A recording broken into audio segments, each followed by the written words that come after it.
Here I am training with my good buddy Blake. He is one of our blue belts. He's, I think, a one-stripe blue belt. He's been doing it quite a bit. He's really started to really focus on his game here lately. So we're starting in the guard position because we're doing positional startup. I'm trying to establish a sleeve collar grip here. He wants to pull my hand out of his collar, but he needs his right hand really to help him do that. That's why I'm holding his sleeve right there.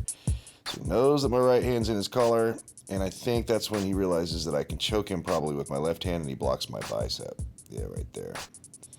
So now what kind of mistake that he makes right here is he leaves that arm extended, his right arm, and then he puts his left arm back to break my guard open to open the guard to pass. And that's going to trigger me into a triangle party right here. Now I'm going to isolate the arm also. Right there, his right arm is isolated. And so now I can go between the triangle and the arm lock. So my hand is in his collar still, which is setting up something known as a dirty triangle. What I'm going to do is grab the shin like that, put my other foot down and readjust. So readjust, then relock the triangle. And now my right hand is clogging the artery on that side as opposed to just his shoulder. It's called the dirty triangle because it kind of is painful. Sorry, Blake, but it is a good technique with the gi. So now we're going to restart in the guard again. Again, this is positional startup, guard startup. So now here again, I'm going to try to do some different grips now.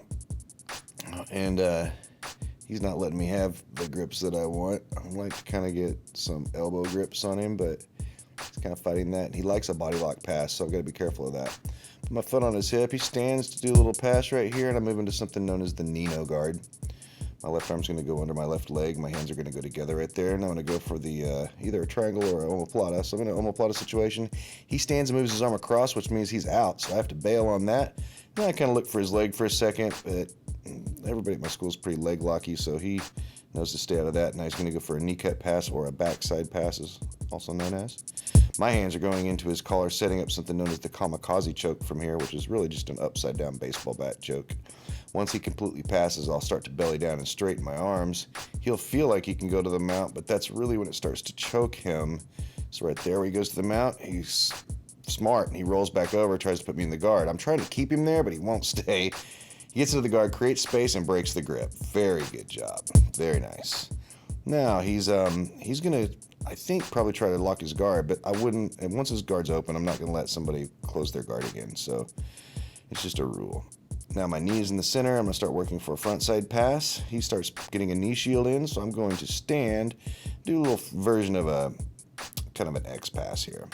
Do a little reverse knee on belly. I sit kind of down into it and wait for him to turn towards me, and then I'm going to do a rolling back take, also known as a twister back take, right about here.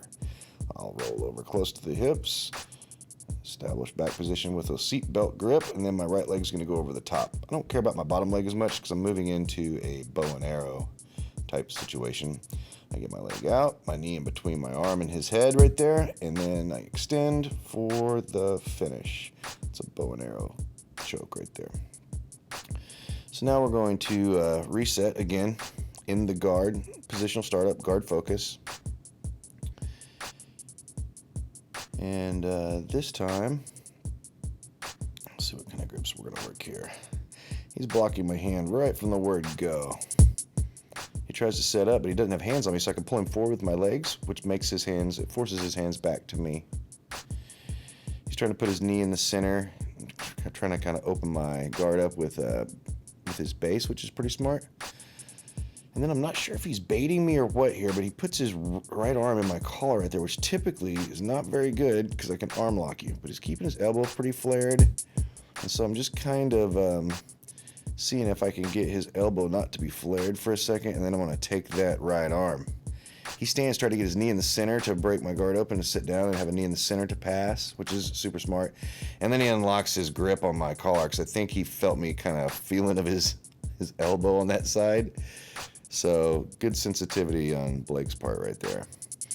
He's trying to posture a little bit now, but I've kind of got his base a little screwed up. I'm going to try to go for what's called a flower sweep.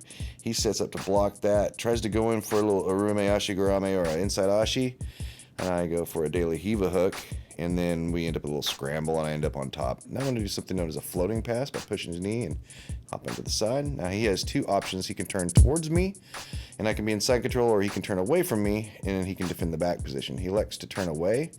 I establish a seatbelt grip. My bottom leg is going to be sliding under at this point. You can't see it, but it's on his leg. There it is. And then I'm going to throw my top leg over the top, and then my bottom leg again is going to move in behind his neck. This is that bow and arrow choke again, except for I'm not holding the pants, I'm holding underneath of his armpit. I'm going to kind of extend, and my hands are kind of sore because, well, I'm old and I've done this a lot. So I'm going to elect to go to this arm lock right here. I straighten the arm out. He tries to throw the foot off and kind of turn out of it, but I've got his arm on my south side. Then he traps my foot, which was correct, but I already have his arm so trapped on the south hip that, yeah, I'm going to get the tap regardless right there. He might have got that escape if he would have initiated a little earlier. But thank you so much to Blake for always being a great student and always super fun to roll with. And thank you guys for watching.